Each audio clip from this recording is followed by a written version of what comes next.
On l'avait expulsée de l'église, son bébé dans les bras, sous les regards silencieux d'un village qui la jugeait. Jusqu'à ce qu'un inconnu riche et élégant s'agenouille à ses côtés, bouleversant le destin de Claire Dubois. « Non, monsieur, je vous en supplie », sanglota Claire, pressant son enfant contre elle, ses larmes coulant sans retenue sur ses joues fatiguées. « C'est mon fils. Il a besoin d'être baptisé. » Le père Rousseau secoua lentement la tête. Son visage, buriné par des années de service dans ce village marqué par la misère, restait fermé, implacable. « Je vous l'ai déjà expliqué, mademoiselle Dubois.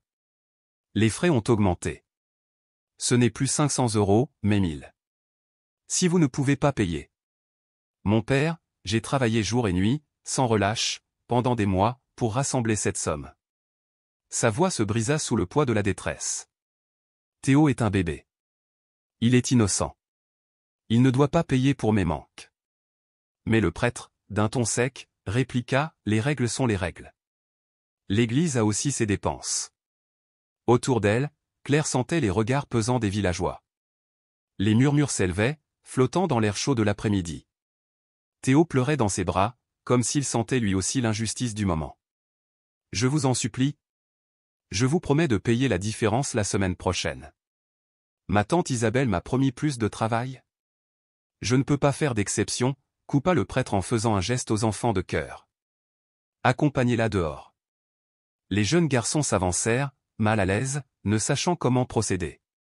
Claire recula, protégeant Théo dans une étreinte désespérée.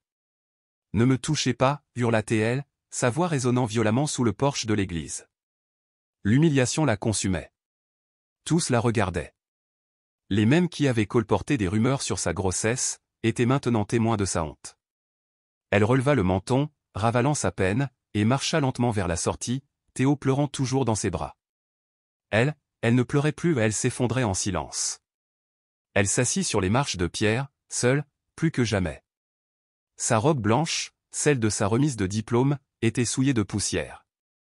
Elle berçait Théo d'un geste mécanique. « Pourquoi, mon Dieu, murmura-t-elle. Que ai-je fait de si mal ?» Elle repensa aux jours heureux, à cette époque où elle croyait que Robert, le père de Théo, l'aimait vraiment. Quelle naïveté. Il avait disparu dès qu'il avait su. Plus de nouvelles. Juste des promesses creuses et un vide immense. Depuis 6 mois, elle cousait dans l'atelier de sa tante Isabelle. Chaque ourlet était une bataille gagnée.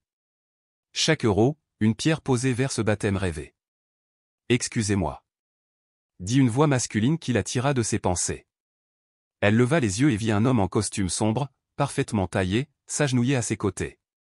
Ses yeux verts brillaient d'une inquiétude sincère. « Tout va bien ?» Claire essuya ses larmes, troublée d'être vue ainsi. « Ça va, merci. » Il fronça les sourcils, l'air de ne pas la croire. « Je m'appelle Julien Moreau. » Claire le regarda à nouveau. Costume de luxe. Montre dorée. Aucun doute, il n'était pas d'ici. « Qu'est-ce qui s'est passé à l'intérieur » demanda-t-il, désignant l'église. « Rien qui vous concerne, » répondit-elle, tentant de rester digne. « J'ai entendu parler d'un baptême. » murmura-t-il. Les larmes montèrent à nouveau. Théo, curieux, regardait l'inconnu. « Je n'ai pas pu payer ce qu'il demandait » avoua-t-elle enfin. « J'ai travaillé pendant des mois, mais ce n'était pas assez. » Julien resta silencieux. Ses yeux semblaient chercher quelque chose, peut-être un souvenir enfoui. « Vous savez, j'ai été baptisé dans cette église, il y a 30 ans. Mon grand-père a dû vendre sa montre en or pour que ça se fasse. Nous étions très pauvres. » Il s'interrompit. « Vous êtes d'ici » demanda Claire, surprise. « Je l'étais. Il y a longtemps. » Il se leva, sortit un portefeuille. « Je n'ai pas besoin de votre pitié, » dit-elle vivement. « Ce n'est pas de la pitié. » Il comptait les billets. « C'est de la justice. » Il lui jeta un regard doux mais ferme. « Cet enfant mérite d'être baptisé. Et vous méritez le respect. » Sans attendre sa réponse, Julien marcha vers l'église. « Père Rousseau. Je veux vous parler. » Claire, sidérée, resta là, Théo contre elle, témoin silencieuse d'une scène improbable. 10 minutes plus tard, Julien revint accompagné du prêtre, au sourire soudainement aimable. « Mademoiselle Dubois, ce sera un honneur de baptiser votre fils. Tout est arrangé. Claire, stupéfaite, se tourna vers Julien. Comment? On en parlera plus tard, répondit-il avec un sourire. Pour l'instant, allons baptiser ce petit. Comment s'appelle-t-il? Théo, souffla-t-elle. Théo? Répéta Julien. Et la manière dont il prononça ce prénom fit battre le cœur de Claire un peu plus fort. En entrant dans l'église, elle ne pouvait s'empêcher de se demander qui était vraiment cet homme. Un ange tombé du ciel au pire moment de sa vie? Ce qu'elle ignorait, c'est que Julien se posait la même question. Pourquoi cette femme inconnue et son enfant réveillaient-ils en lui des émotions qu'il croyait mortes? Quelques jours plus tard, à la pension du village, la propriétaire, Esperanza, s'adressa à Julien. « Vous êtes sûr de vouloir rester plus longtemps, jeune homme? Cela fait déjà une semaine que monsieur Henri est enterré. » Julien boutonna sa chemise, se regarda dans le miroir. « J'ai encore des affaires à régler avec l'héritage et besoin de chemises neuves. Vous connaissez une bonne couturière ici? » Esperanza sourit. « Bien sûr. La meilleure, c'est Claire Dubois. Elle travaille dans l'atelier de sa tante Isabelle. Cette fille a des mains en or. » Julien ressentit un pincement au cœur en entendant ce nom. « Parfait. Je vais aller la voir. » 20 minutes plus tard, il poussait la porte du petit atelier. Une clochette tinta. L'air sentait le tissu propre, la craie et la lavande. « J'arrive » lança une voix. Claire apparut, Théo dans les bras. Elle s'arrêta net. « Vous? » Julien Moreau, dit-il en souriant. « Je viens pour des chemises. » Elle fronça les sourcils. « Je croyais que vous étiez reparti. J'ai encore des choses à faire ici.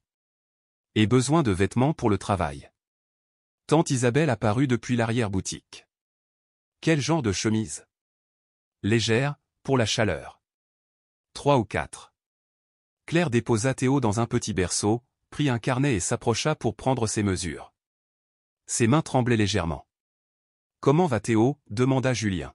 « Bien. Merci encore pour, enfin, vous savez. Vous n'avez pas à me remercier. » « Si. Et je vais vous rembourser. Jusqu'au dernier centime. » Julien fut surpris. « Ce n'est pas nécessaire. » Claire nota les mesures. « Je les aurai dans 3 jours. » Dans les jours suivants, Julien trouva 1000 prétextes pour repasser à l'atelier. La couleur ne convenait pas. Le col devait être changé. Un ajustement ici, un bouton là. Au fil des visites, Claire s'adoucit. Elle le voyait jouer avec Théo. Le petit riait à chaque fois qu'il le voyait. Il a la main avec les enfants, commenta tante Isabelle un jour. C'est peut-être l'instinct paternel. Murmura Claire, troublée. Vous avez des enfants, osa-t-elle. Julien secoua doucement la tête. Non. Je n'ai jamais eu le temps de fonder une famille. Et vous faites quoi exactement? Immobilier. Je construis des centres commerciaux, à Mexico. Claire se tut. Le fossé entre leurs mondes lui parut soudain infranchissable. Mais parfois, un pont peut naître, d'un simple regard. Ce soir-là, après le départ de Julien, tante Isabelle s'approcha doucement de Claire, un sourire malicieux au coin des lèvres. Cet homme te plaît, non? Tati, ne dites pas de bêtises. Ce n'est pas une bêtise, ma chérie. Tu rayonnes quand il est là, c'est évident. Ce n'est que de la reconnaissance, il a sauvé Théo, c'est tout. Bien sûr, bien sûr. Et moi, j'ai 20 ans, répondit Isabelle avec un clin d'œil. Le lendemain matin, Claire leva les yeux vers le ciel nuageux et remarqua avec stupeur que le toit de sa maison avait été entièrement réparé. Les tuiles, autrefois cassées, avaient été remplacées, et la charpente consolidée. Intriguée, elle demanda aux voisins qui avaient financé les travaux. Mais tous haussèrent les épaules. Un bienfaiteur anonyme, lui souffla don Thomas, le charpentier. Un homme très élégant est venu me payer en personne. Il a dit que c'était urgent, avec les pluies à venir. Claire n'avait aucun doute. Elle devina immédiatement l'identité de ce mystérieux mécène, mais elle garda le silence. Quelques jours plus tard, 3 femmes distinguées du village franchirent la porte de l'atelier, leurs regards brillants d'enthousiasme. « Bonjour mesdames, en quoi puis-je vous aider » demanda tante Isabelle, intriguée. « Nous venons pour des robes, pour la fête du Saint-Patron, répondit l'une d'elles, l'épouse du maire. Et, comment avez-vous entendu parler de notre petit atelier? C'est un très bel homme qui nous a parlé de vous. Il a dit que vous étiez les meilleures couturières de la région. Le cœur de Claire se serra. Un étrange mélange de reconnaissance et de gêne l'envahit. Pourquoi Julien faisait-il tout cela pour elle? Quel était le sens caché derrière cette bienveillance? Quand il se présenta ce soir-là pour récupérer sa chemise, elle n'y tint plus. « Pourquoi faites-vous tout cela ?» demanda-t-elle, les bras croisés. « Faire quoi ?» répondit-il, feignant l'ignorance. « Ne jouez pas à ça. Le toit, les clientes, les éloges. Tout ça. » Julien resta silencieux un instant, puis demanda d'une voix douce. « Cela vous dérange que je vous aide? Ce qui me dérange, c'est que vous pensiez que j'ai besoin de votre pitié. Ce n'est pas de la pitié, Claire. C'est autre chose. » Il marqua une pause, cherchant les mots justes, puis reprit, le regard lointain. « Vous m'avez rappelé une douleur que j'avais enfouie depuis longtemps. Celle d'être humilié à cause de la pauvreté. De manquer de tout, même de l'essentiel. Je sais ce que ça fait. » Claire le regarda avec une attention nouvelle. « Vraiment? Mon grand-père, Monsieur Henri, et moi étions si pauvres qu'il nous arrivait de ne pas avoir de quoi acheter du pain. Il travaillait du lever au coucher du soleil. Je l'aidais dès la sortie de l'école. »« Et vos parents ?» demanda-t-elle, la voix douce. Le visage de Julien se durcit. « Mon père est mort quand j'avais 5 ans. Quant à ma mère, elle a décidé que la misère n'était pas faite pour elle. Elle est partie avec un homme qui lui promettait une vie meilleure. Je ne l'ai plus jamais revue. » Une douleur profonde traversa Claire. Julien ne lui semblait plus être cet homme riche, inaccessible, mais un homme meurtri. « Je suis désolé. Ce n'est rien. C'était il y a longtemps. Mon grand-père m'a tout appris, le travail, la persévérance, la dignité. À 18 ans, j'ai quitté le village pour la ville, à la recherche d'un avenir. Et vous l'avez trouvé, cet avenir ?» Julien regarda par la fenêtre, vers les lumières du village. « Oui. Mais j'ai perdu quelque chose en chemin. » « Quoi donc ?» ?»« La capacité à me connecter avec des gens vrais. Là-bas, tout est apparence, tout est intérêt. Ici, je me rappelle qui je suis vraiment. » Un pleur fit sursauter Claire. Théo s'était réveillé. Elle le prit tendrement dans ses bras pour le calmer. Julien les observa en silence, une émotion trouble dans les yeux. « Puis-je vous poser une question ?» murmura-t-il. « Bien sûr. Que s'est-il passé avec le père de Théo ?» Un voile assombrit le visage de Claire. « Il est parti quand il a appris que j'étais enceinte. Il disait être trop jeune pour être père. Il avait des rêves à réaliser, paraît-il. Et vous? Vous n'aviez pas de rêves? » J'en avais, répondit-elle, le regard lointain. Mais je les ai échangés contre quelque chose de plus précieux, Théo. Julien la contempla bercer son fils avec une infinie tendresse. Quelque chose se brisa en lui, ou peut-être, au contraire, quelque chose se reconstruisit. Vous êtes incroyablement courageuse, Claire. Non. Je fais juste ce que j'ai à faire. C'est précisément cela, le courage. Leurs regards se croisèrent. Et, durant un instant suspendu, le monde sembla s'effacer. Il y avait entre eux quelque chose d'inavoué, mais de profondément réel. Mais dans un petit village, les silences murmurent plus fort que les cris, et tout le monde ne voyait pas d'un bon œil la proximité naissante entre la couturière et le riche homme d'affaires. Julien Moreau. La voix féminine, au perché et teintée d'arrogance, résonna comme un coup de tonnerre sur la place du village. Julien se retourna lentement, les bras chargés de sacs. Devant lui se tenait une femme élégante d'une 50aine d'années, impeccablement habillée, le sourire figé. « Mon fils ? Quelle surprise de te trouver ici. » « Madeleine, » répondit-il d'une voix glaciale. « Je te croyais morte. » La femme s'approcha pour l'embrasser. Julien recula. « Mon chéri, je sais que tu as des raisons d'être en colère contre moi. »« Des raisons ? Tu m'as abandonné quand j'avais 10 ans. Tu crois que ça s'appelle une raison ? » Les passants s'arrêtaient, curieux. « On peut parler en privé, je t'en prie. Je n'ai rien à te dire. J'ai besoin de t'expliquer. » « De m'expliquer quoi ? Comment tu as simulé ta mort pour fuir avec ton amant français? Comment tu m'as laissé pleurer à ton faux enterrement? Madeleine porta une main à sa poitrine dans un geste théâtral. C'était compliqué, mon fils. Tu ne comprendrais pas. Tu as raison. Je ne comprends pas comment une mère peut abandonner son fils pour de l'argent. Il tourna les talons. J'ai entendu dire que tu perds ton temps ici, avec cette couturière. Claire, c'est ça? Une fille-mère? Julien s'arrêta net, les yeux en feu. Ne parle pas d'elle ainsi. Réveille-toi. Elle s'intéresse à ton compte en banque, pas à toi.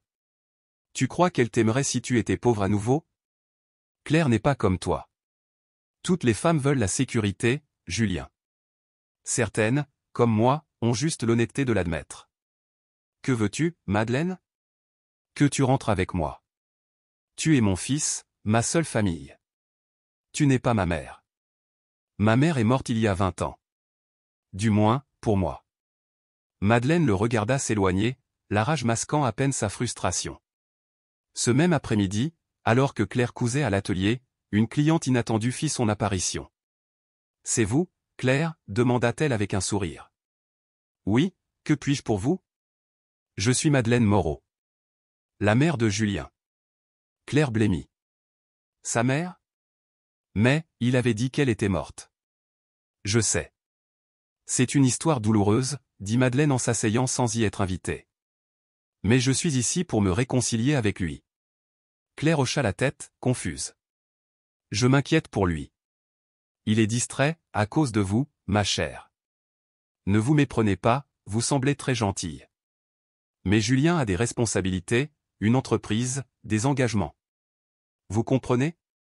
Claire sentit un nœud se former dans son ventre. Que cela a-t-il à voir avec moi? Il est évident qu'il ressent quelque chose pour vous. Mais, quel avenir espérez-vous? Vous n'appartenez pas au même monde. Il a besoin d'une femme à sa hauteur. Une épouse, pas un coup de cœur villageois. Nous ne sommes que des amis, dit Claire, la voix tremblante. Des amis? Ne vous faites pas d'illusions. Julien est généreux quand il désire quelque chose. Mais cela passe. Que cherchez-vous à dire?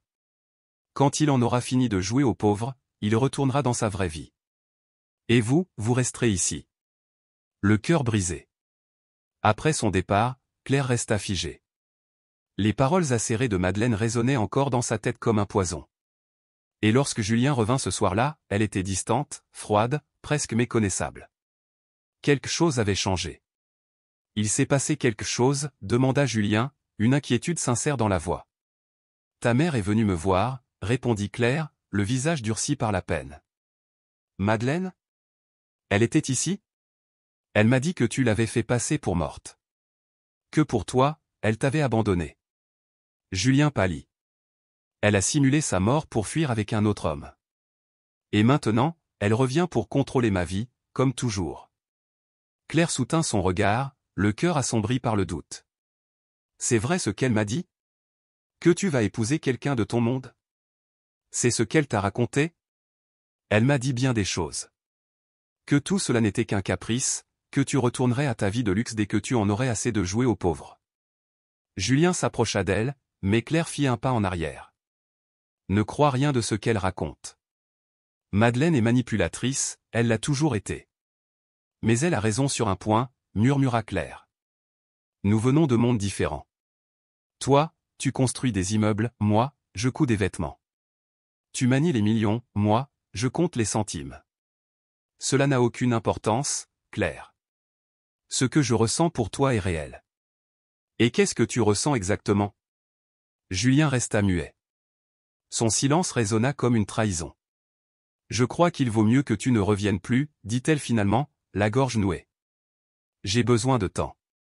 Et toi, tu dois régler les choses avec ta mère. Ce soir-là, à l'auberge, Madeleine frappa à la porte de la chambre de son fils. On peut parler? Je n'ai rien à te dire, répondit Julien froidement. J'ai vu ta couturière aujourd'hui. Il ouvrit violemment la porte. Qu'est-ce que tu lui as dit? La vérité. Que vous n'avez aucun avenir ensemble. Madeleine, je te préviens. Tu vas me menacer pour avoir dit ce que tout le monde pense? Cette fille est douce, mais elle n'est pas faite pour toi. Il te faut une femme cultivée, sophistiquée, à ta hauteur. Comme toi, tu l'étais pour papa? Elle resta silencieuse. Ton père était un rêveur. Il est mort pauvre. Je ne voulais pas cette vie. Et je ne la veux pas pour toi. Mon père était un homme bon. Il m'aimait. C'est quelque chose que tu n'as jamais su faire. Je t'aime, Julien, dit-elle en s'approchant de lui. C'est pour ça que je suis là. Tu m'aimes, après 20 ans d'absence? À sa grande surprise, Madeleine éclata en sanglots. Je sais que j'ai fait des erreurs. Je sais que je t'ai blessé. Mais je suis venu pour réparer ce que je peux. Pourquoi maintenant? Parce que je suis en train de mourir, mon fils. Julien la fixa, abasourdi. Quoi? J'ai un cancer. Les médecins me donnent 6 mois, peut-être moins. Le sol sembla se dérober sous ses pieds. Tu mens encore. Madeleine sortit des papiers de son sac. J'aimerais que ce soit un mensonge, mais ce n'en est pas un. Julien lut le diagnostic. Cancer en phase terminale. C'est pour ça que je suis revenu, dit-elle, les yeux baignés de larmes. Je ne veux pas mourir sans ton pardon. Sans que tu saches qu'en dépit de tout, je t'ai toujours aimé. Tu m'as toujours aimé? Répéta-t-il, la voix fendue. J'étais jeune. Terrifié par la pauvreté. Je pensais que tu serais mieux sans moi. J'ai été mieux sans toi, Madeleine. Je le sais. Ton grand-père a été plus mère pour toi que je ne l'ai jamais été. Mais pour les mois qu'il me reste, je veux juste être près de toi. Je ne te demande pas de me pardonner, pas tout de suite. Juste, ne me repousse pas. Julien s'assit sur le lit, accablé. Sa vie venait de basculer. Mais il savait une chose, son amour pour Claire était réel, et rien de ce que disait Madeleine n'y changerait quoi que ce soit. Chez elle, Claire berçait doucement Théo, le cœur agité. Les mots de Madeleine résonnaient encore dans son esprit. Était-ce vraiment possible? Une simple couturière pouvait-elle espérer l'amour sincère d'un homme comme Julien? Ou se mentait-elle à elle-même? Le lendemain, elle l'attendit à l'entrée de l'atelier. J'ai besoin que tu me dises la vérité, Julien. Bien sûr. Tu as payé pour faire réparer mon toit? Oui. Tu as convaincu les dames du village de me commander des robes?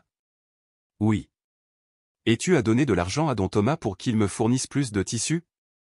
Oui, je l'ai fait. Claire sentit le sol vaciller sous elle. Pourquoi? Pourquoi m'avoir fait croire que je pouvais m'en sortir seule? Parce que tu le peux, Claire. Tu avais juste besoin d'un coup de pouce. Un faux coup de pouce. C'était un mensonge. Tante Isabelle arriva, alertée par les cris. Que se passe-t-il ici? Ce monsieur joue avec moi comme si j'étais une œuvre de charité. Toute cette aide, ces réparations, ce travail, c'était lui. Claire, non, protesta Julien. Alors pourquoi ne m'as-tu rien dit? Pourquoi tout faire en cachette? Julien baissa la tête.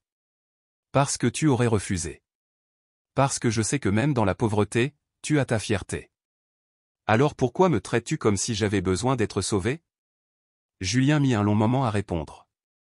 Tu as raison, admit-il enfin. J'aurais dû te dire la vérité.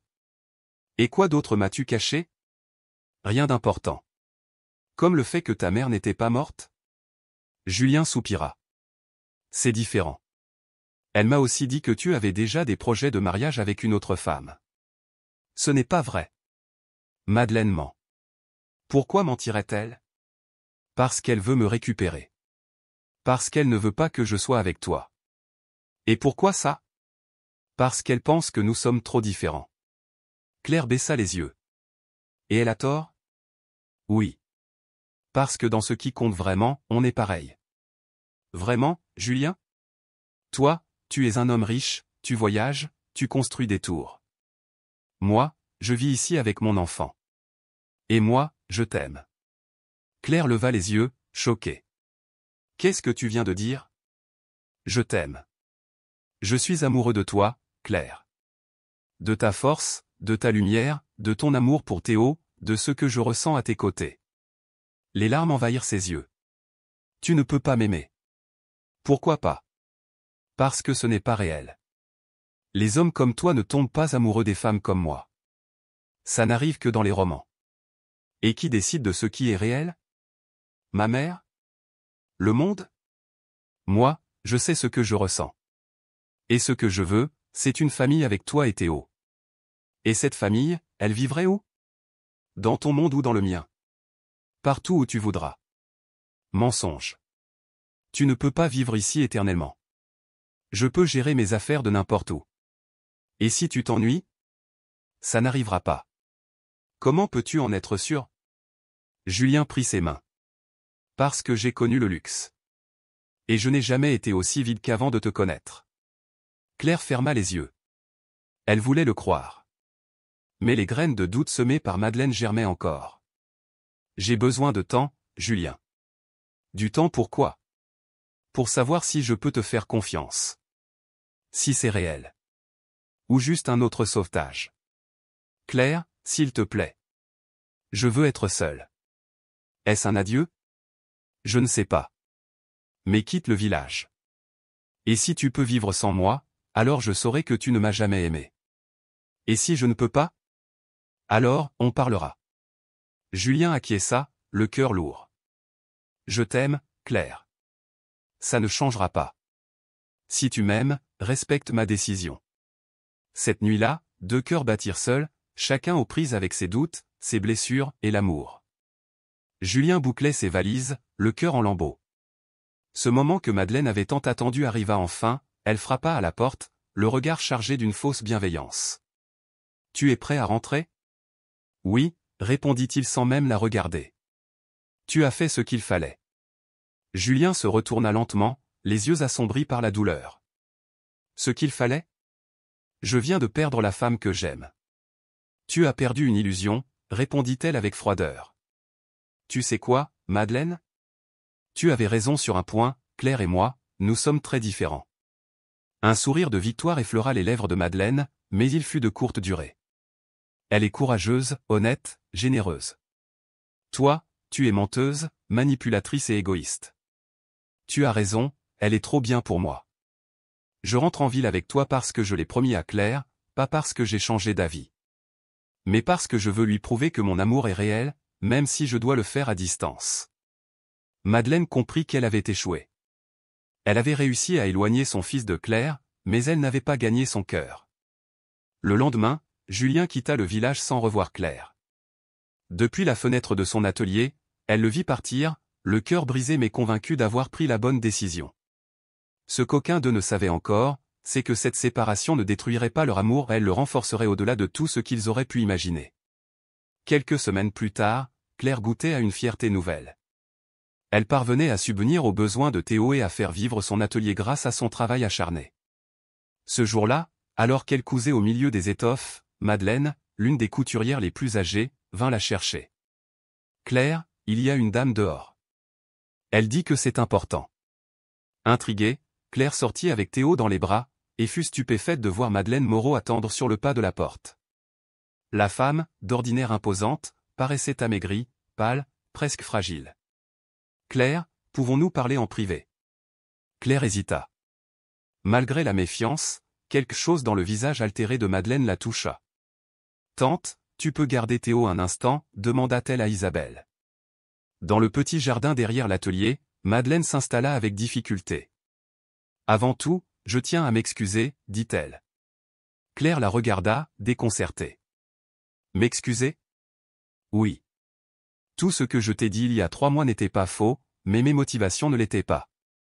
Je n'ai pas dit ces choses pour te protéger, mais pour me protéger moi. Je ne comprends pas. » Madeleine inspira profondément, comme si chaque mot lui coûtait. « C'est vrai, Julien et toi venez de mondes différents. C'est vrai que ce ne serait pas facile. Mais la vérité, c'est que j'ai eu peur. Peur de le perdre à nouveau. Quand j'ai compris qu'il pourrait rester ici pour toujours, j'ai paniqué à l'idée qu'il meure près de toi sans que je n'ai pu réparer notre relation. » Le mot « mourir » frappa Claire comme un coup de tonnerre. « Vous êtes malade ?» Madeleine hocha doucement la tête. « J'ai un cancer. En phase terminale. Il me reste quelques semaines, peut-être un mois. » Claire ressentit un élan de compassion malgré tout ce qu'elle avait vécu. « Je suis sincèrement désolé. Je ne veux pas ta pitié. Je veux ton pardon. Et que tu saches la vérité sur mon fils. Quelle vérité? Julien est brisé depuis votre séparation. Il ne mange presque plus, dort à peine, ne travaille plus comme avant. Ses employés sont inquiets. Il n'est plus lui-même. Le cœur de Claire se serra. Comment le savez-vous? Parce qu'il s'occupe de moi. Il vit avec moi depuis l'annonce de ma maladie. Il m'aide malgré tout ce que je lui ai fait. Elle se mit à tousser. Claire lui tendit un verre d'eau sans réfléchir. Merci. Tu sais ce qu'il a fait pendant ces 3 mois? Je ne suis pas sûr de vouloir le savoir. Il a tout changé. Il a abandonné les projets de centres commerciaux. Il investit désormais dans des coopératives, dans des projets pour les communautés rurales. Il a créé un fonds pour les femmes entrepreneurs. Il a financé des ateliers de couture dans 5 départements, construit des centres de santé dans des villages isolés. Tout cela, parce que tu lui as montré ce qui comptait vraiment. Claire restait figée, les larmes commençant à poindre. Tu sais comment il a appelé ce fonds? Elle secoua la tête. La Fondation Théo. En l'honneur de ton fils. Claire éclata en sanglots. Pourquoi me dites-vous tout cela? Parce que je me suis trompé sur toi. Tu n'es pas une profiteuse. Tu es forte, authentique. Tu es exactement ce dont mon fils a besoin. Et j'ai failli briser son bonheur à cause de mes propres peurs. Madeleine se leva difficilement. Julien ne sait pas que je suis venu. Je lui ai promis de ne plus interférer. Mais je ne peux pas mourir en sachant que j'ai séparé 2 âmes qui s'aiment profondément. Elle fit quelques pas vers la sortie, puis se retourna. Tu veux savoir la différence entre toi et moi, Claire? Dites-moi. Toi, tu restes. Tu te bats pour ce que tu aimes. Moi, j'ai toujours fui quand les choses devenaient compliquées. Elle s'arrêta une dernière fois, la main sur la portière de sa voiture. Julien n'a jamais cessé d'aider ce village. Il a payé la nouvelle pompe, les manuels scolaires, les médicaments pour le médecin. Il a tout financé anonymement. Parce qu'il respecte ta fierté. Parce qu'il t'aime assez pour t'aider sans jamais te faire sentir que tu lui dois quoi que ce soit. Une fois partie, Claire resta dans le jardin, submergée. Ce soir-là, après avoir couché Théo, elle sortit faire un tour dans le village. Elle passa devant la nouvelle école, le puits qui fonctionnait à merveille, la clinique enfin équipée. Tout cela, c'était Julien. Le lendemain, elle appela le maire, don Richard. Puis-je vous poser une question sur les projets récents dans le village? Bien sûr, Claire. Vous n'êtes pas satisfaite? Au contraire. Mais j'aimerais savoir qui les a financés. Le maire sembla gêné. Ce sont des dons anonymes. Claire insista du regard.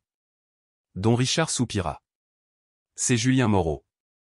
Il m'a fait jurer de garder le secret. Il m'a dit que quelqu'un de très spécial vivait ici, et qu'il voulait soutenir ce village parce que c'était aussi son foyer.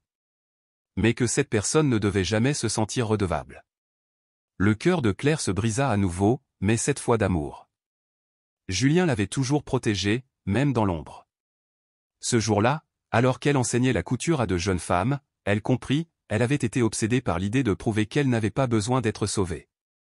Mais Julien n'avait jamais voulu la sauver. Il avait simplement voulu l'aimer. Lupita, peux-tu t'occuper de l'atelier demain? Tu vas quelque part? Oui. J'ai quelque chose de très important à réparer. Ce soir-là, pour la première fois depuis des mois, Claire appela Julien. Le téléphone sonna plusieurs fois. Claire, dit-il, surpris et rempli d'espoir. Bonjour, Julien. Tu vas bien? Théo va très bien. Nous allons bien, en fait. Un silence. Je suis content de l'entendre. Julien. Je crois que j'ai fait une erreur. Le cœur de Julien s'emballa. Quel genre d'erreur? Le genre qu'une femme fière fait quand elle a peur d'être vulnérable. Je t'aime. Les mots s'échappèrent dans un souffle. Je t'aime, et j'ai été tellement bête. Julien éclata en sanglots. Moi aussi, je t'aime. Je n'ai jamais cessé. Je sais. Ta mère m'a tout raconté. La fondation. Le village. Tout ce que tu as fait. Claire, viens. Il y a quelque chose que je veux te dire en face.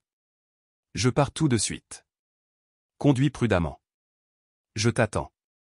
Claire raccrocha et s'assit près du berceau de Théo. Elle savait que sa vie était sur le point de basculer. Mais cette fois, elle n'avait plus peur. Cette fois, elle était prête pour le véritable amour. Le lendemain, alors qu'elle déambulait dans les allées de la foire nationale de l'artisanat à Aix-en-Provence, son cœur battait la chamade. Ses créations, exposées dans un élégant stand, attiraient l'attention de plusieurs acheteurs prestigieux.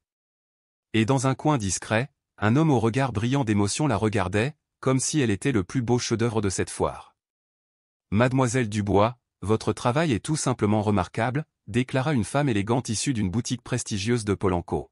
« Nous aimerions passer une commande de 50 pièces pour la saison de Noël. » Claire esquissa un sourire professionnel, bien qu'un peu tremblant. « Je suis ravie, Madame Martin. Nous pouvons les avoir prêtes dans 6 semaines. » C'était la première fois depuis des années qu'elle quittait son petit village pour se rendre dans la capitale. Le tumulte de la ville la rendait nerveuse, mais une excitation nouvelle battait dans sa poitrine. La coopérative qu'elle avait fondée avait tellement prospéré qu'il était temps désormais de viser plus grand, d'oser plus loin. Alors qu'elle se retournait pour regagner son stand, un nom soufflé dans l'air la figea sur place. Claire Dubois. Elle pivota instinctivement, et son cœur s'arrêta un instant. Julien. Il se tenait là, à quelques pas, vêtu d'un costume sobre et élégant. Il semblait aussi stupéfait qu'elle. Cela faisait 6 mois depuis leur dernier appel, un échange douloureux où ils s'étaient mis d'accord pour s'accorder du temps, pour guérir séparément, avant peut-être de se retrouver. « Que fais-tu ici » demandèrent-ils à l'unisson. Julien sourit, nerveux. « Mon entreprise parraine la foire. Je dois prononcer un discours dans 1 heure. » Claire désigna son propre stand. « Je suis venu présenter les créations de notre coopérative. » Julien s'approcha lentement, comme s'il avait peur qu'elle disparaisse. « Tu es splendide » dit-il d'une voix sincère, les yeux brillants. Elle portait l'une de ses propres robes, un subtil mélange de broderie traditionnelle et de coupe moderne. Elle rayonnait de succès, de confiance, de lumière. « Merci. Toi aussi. » Mais quelque chose avait changé chez Julien. Il semblait apaisé, comme s'il avait enfin trouvé la paix en lui. « Comment va Théo » demanda-t-il doucement. « Il grandit si vite. »« Il dit déjà maman go » répondit-elle en souriant. « Et ta mère ?» Le visage de Julien s'assombrit. « Elle est morte, il y a 2 mois. Elle est enfin en paix. » Claire baissa la tête. « Je suis désolé. » Julien fouilla dans sa poche intérieure et sortit une petite boîte de velours. « Avant de mourir, elle m'a demandé de te remettre ceci. C'était à ma grand-mère, l'épouse de Monsieur Henri. » Claire ouvrit la boîte, émue, et découvrit une bague en or finement travaillée, ornée d'une petite émeraude. « Je ne peux pas accepter ça. » Madeleine a insisté. Elle a reconnu avoir fait beaucoup d'erreurs. Mais elle voulait poser au moins un bon geste avant de partir. Avant que Claire ne puisse répondre, un homme grand et blond s'approcha. « Claire » Claire Dubois. Elle se tourna, confuse. « Oui, c'est moi. Vous me connaissez » L'homme sourit avec assurance. « Je suis Richard Moreau. Je crois que tu connais mon cousin. Julien. » Julien se tendit immédiatement. « Richard ? Qu'est-ce que tu fais ici ? » « Je suis venu rencontrer la célèbre couturière dont j'ai tant entendu parler. » Il tendit la main à Claire. « Enchanté. Même si, je crois, on se connaît déjà. » Claire fronça les sourcils. « On se connaît ? Il y a 1 an et demi, à Saint-Aubin-des-Fleurs. Mais à l'époque, je me faisais appeler Robert Hernandez. » Le sol sembla se dérober sous ses pieds. Elle étouffa un souffle. « Robert ?» Julien les regardait, perdu. « Qui est Robert ?» Claire devint pâle. « Robert est le père de Théo. » Julien blêmit comme s'il venait de recevoir un coup de poing en plein ventre. « Quoi ?» Richard, cruel, sourit. « Surprise, cousin. Ta petite amie et moi avons une histoire. » Claire était au bord des larmes. « Vous êtes cousins. »« Cousin germain » confirma Richard. « Drôle de coïncidence, non ?» Julien fit un pas vers lui, la colère montant. « C'est toi qui l'as abandonnée alors qu'elle était enceinte ? J'étais jeune. J'avais des rêves. Des endroits à visiter. Tu n'es qu'un lâche. » Julien l'attrapa par le col. Tu sais ce qu'elle a traversé, à cause de toi. Julien. Claire l'arrêta. Ça n'en vaut pas la peine. Richard réajusta son veston, mais son sourire avait disparu. Écoute Claire. J'ai appris que tu avais réussi. Je me suis dit qu'on pourrait se retrouver. Se retrouver. La voix de Claire tremblait. Après m'avoir abandonné dans mon plus grand besoin. C'était compliqué. C'était ta responsabilité, intervint Julien. Cet enfant est ton fils. Maintenant que je sais qu'il en vaut la peine, je suis prêt à le connaître, répliqua Richard avec un aplomb insupportable.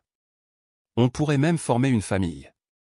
Claire le fixa, glaciale. Une famille? Après 1 an et demi? Les gens changent, Claire. J'ai mûri.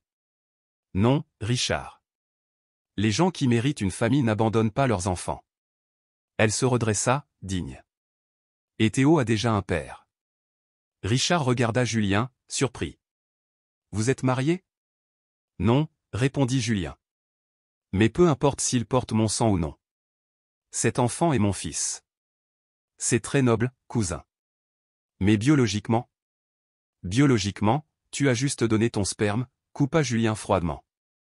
Moi, j'étais là pour ses premiers pas, ses premiers mots, ses maladies, ses larmes. Qui crois-tu qu'il appelle papa? Richard comprit qu'il avait déjà perdu. Écoute Claire, si c'est de l'argent que tu veux. Ce que je veux, dit-elle avec fermeté, c'est que tu restes loin de ma famille. Ta famille, répéta Richard, regardant Julien. Oui. Elle prit la main de Julien. Ma famille. Richard repartit, vaincu. Claire et Julien restèrent seuls, debout au milieu du tumulte de la foire. Théo est mon fils, demanda Julien dans un souffle. Claire hocha la tête. Seulement si tu veux qu'il le soit. Pour moi, tu le es depuis le jour où tu t'es agenouillé sur le perron. Julien la contempla, les yeux remplis d'un amour pur. Alors? Alors j'ai été idiote de nous avoir fait attendre si longtemps. Elle souriait à travers ses larmes. Je t'aime, Julien. Et cette fois, je veux qu'on essaie. Pour de bon. Tu es sûr? Parce que moi, je ne te laisserai plus jamais partir. Je suis sûr. Mais j'ai une condition. Laquelle? Pas de sauveur. On est partenaires. D'accord? Julien sourit. Partenaires. En amour. Pour élever Théo. Pour construire quelque chose de beau. Parfait. Il s'agenouilla alors, là, au milieu de la foire, et sortit la bague de sa grand-mère. Claire Dubois, veux-tu m'épouser? Veux-tu être ma partenaire pour la vie? Oui, cria-t-elle, sans se soucier du regard des passants. Oui, je le veux. Quand Julien se releva pour l'embrasser, des applaudissements éclatèrent tout autour d'eux. 6 mois plus tard, ils se marièrent dans la même église où tout avait commencé. Tout le village était présent. Théo, âgé de 2 ans, porta les alliances avec l'aide de tante Isabelle. Lors de la cérémonie, Julien adopta officiellement Théo, qu'il appelait déjà « papa » depuis longtemps. Que l'homme ne sépare pas ce que Dieu a uni, déclara le père Rousseau, le même qui autrefois avait refusé un baptême à cause de l'argent. À la réception, ils dansèrent sous les étoiles, pendant que Théo dormait dans les bras de tante Isabelle. « Pourquoi tu ris » demanda Julien. « Parce que tout a commencé avec tes fausses chemises. » Fausses? Je n'en ai jamais eu besoin, tu sais.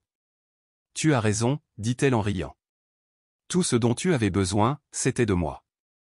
5 ans plus tard, leur histoire était devenue légendaire à Saint-Aubin-des-Fleurs. La coopérative Main d'Or employait plus de 100 femmes à travers plusieurs régions. La Fondation Théo avait financé la construction d'écoles et de cliniques dans des dizaines de villages. Julien dirigeait désormais son entreprise depuis le village, ne se rendant en ville qu'en cas de nécessité. Son bureau jouxtait l'atelier de Claire. On les voyait souvent travailler ensemble, planifier de nouveaux projets. Théo avait 2 petits frères, Léna, 3 ans, et Louis, 1 an. Tous les 3 couraient dans l'atelier, grandissant dans l'amour, apprenant dès le plus jeune âge la valeur du travail honnête. Claire était devenue une entrepreneuse reconnue à l'échelle nationale. Mais chaque matin, avant d'ouvrir son atelier, elle s'agenouillait sur le même perron où, autrefois, elle avait été humiliée, et remerciait Dieu d'avoir mis Julien sur sa route. Car parfois, le véritable amour arrive au moment le plus inattendu ou précisément quand on n'y croit plus et transforme tout, pour toujours. 5 ans après leur mariage, sous un doux soleil d'après-midi, la famille Moreau-Dubois avançait lentement dans le cimetière de Saint-Aubin-des-Fleurs. Théo, maintenant âgé de 7 ans, tenait un bouquet de marguerites blanches, le cœur paisible, marchant fièrement aux côtés de ses parents. Une famille née de la douleur, forgée par la résilience et triomphante grâce à l'amour. Léna, 4 ans, et Louis, 2 ans, marchaient main dans la main entre leurs parents, le cœur léger, leurs petits pas s'accordant au rythme paisible de cette journée douce. La petite fille leva les yeux vers son père avec cette curiosité innocente que seuls les enfants savent exprimer. « Papa, pourquoi on va voir les grands-parents qui sont au ciel ?» Julien s'agenouilla doucement pour être à sa hauteur, caressant tendrement ses boucles blondes. « Parce que, ma chérie, on veut leur montrer qu'on ne les oublie pas. Qu'on est reconnaissant pour tout ce qu'ils nous ont appris. L'amour ne s'arrête pas avec la mort, tu sais. Il vit à travers nous. » Ils arrivèrent d'abord devant une pierre tombale sobre, mais pleine de dignité. Elle portait ces mots gravés dans la pierre. Henri Moreau, un homme qui a enseigné que la vraie richesse se trouve dans le cœur. C'était mon grand-père, dit Julien d'une voix teintée de respect et de nostalgie. Il m'a élevé quand j'étais petit. Il m'a appris à ne jamais baisser les bras, à travailler dur, à faire le bien sans jamais attendre de récompense.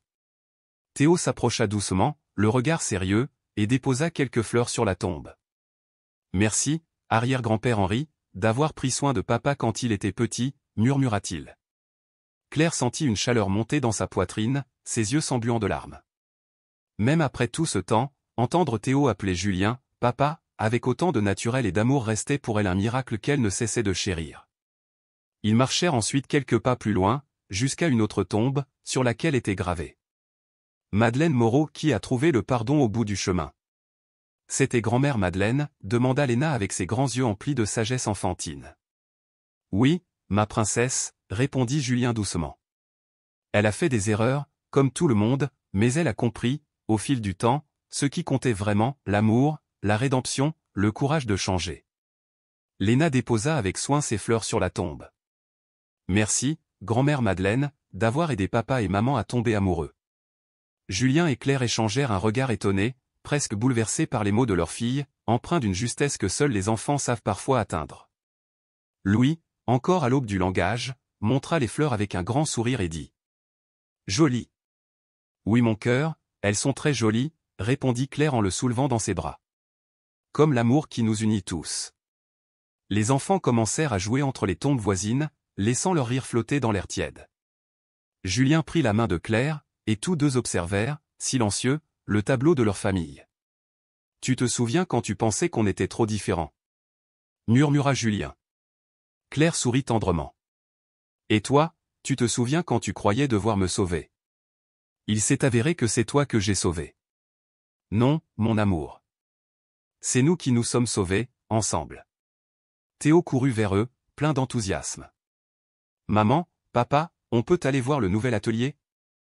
Ce jour-là, ils inauguraient la 5e antenne de la coopérative Main d'Or, cette fois à Ouakaka. Ce projet, né dans un petit atelier modeste, avait grandi au-delà de leurs rêves les plus fous, tout en restant fidèle à ses racines, la dignité, le travail honnête, et la solidarité entre femmes. « Bien sûr, » répondit Claire. « Mais d'abord, vous voulez dire autre chose aux grands-parents ?» Léna leva la main vers le ciel, les yeux brillants. « Grands-parents, on est très heureux. Papa construit de belles maisons. Maman fait de jolies robes. Et nous, on joue beaucoup.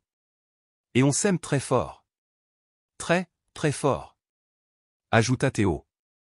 Louis applaudit joyeusement, comme s'il comprenait chaque mot. En redescendant vers le village, Julien regardait le chemin parcouru.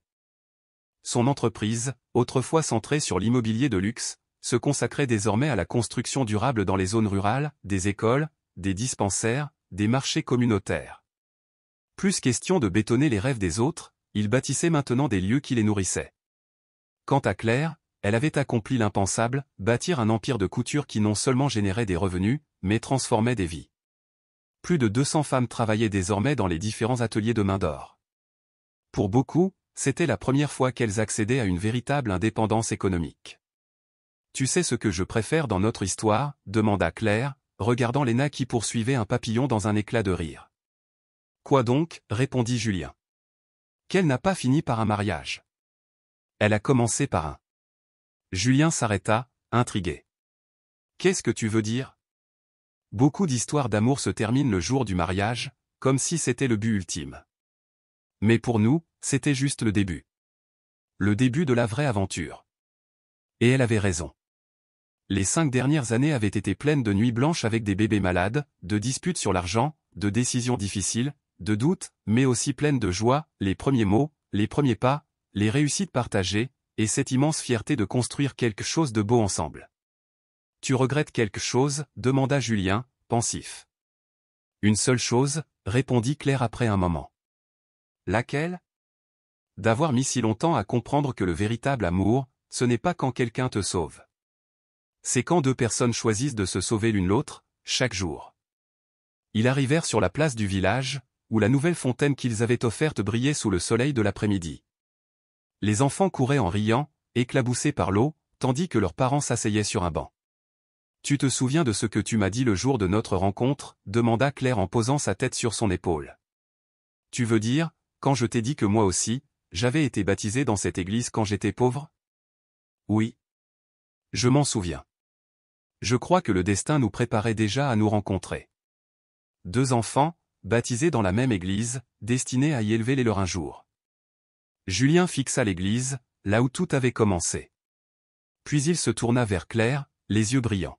« Tu sais ce que tu m'as appris? Dis-moi. Que la vraie richesse ne se mesure pas en euros, mais en cœurs aimés, et en vies touchées. » Théo revint en courant, trempé et rayonnant. « Papa, maman. On peut revenir demain pour jouer encore? » « On peut venir tous les jours si tu veux, » répondit Julien. « C'est notre maison pour toujours, » demanda Léna, un brin d'émerveillement dans la voix. « Pour toujours, » confirma Claire. Alors que le soleil se couchait lentement sur Saint-des-Fleurs, la famille Moreau-Dubois reprit le chemin de la maison. Tante Isabelle les attendait avec un dîner chaud, et leur rire s'élevait dans l'air du soir, se mêlant au son paisible des cloches de l'église qui avait été le témoin de leur première rencontre, de leur amour naissant, et de leur engagement indéfectible. Dans le cimetière, les fleurs déposées ondulaient doucement sous la caresse du vent, comme si Monsieur Henri et Madeleine bénissaient cette famille née de leur choix, de leurs erreurs, de leur pardon. Une famille enracinée dans l'amour, le courage et la seconde chance. Car ils avaient compris, eux aussi, que le véritable amour n'est pas parfait. Il est réel. Il n'est pas facile. Mais il dure.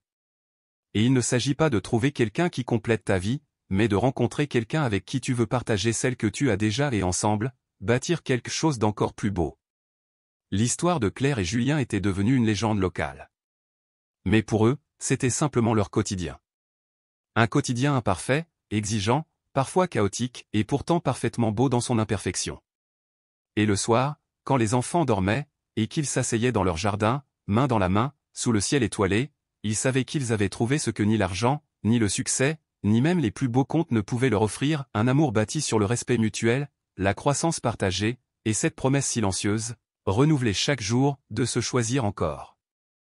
C'était, sans aucun doute, la plus belle fin qu'ils auraient pu rêver. Et aussi, le plus magnifique des commencements.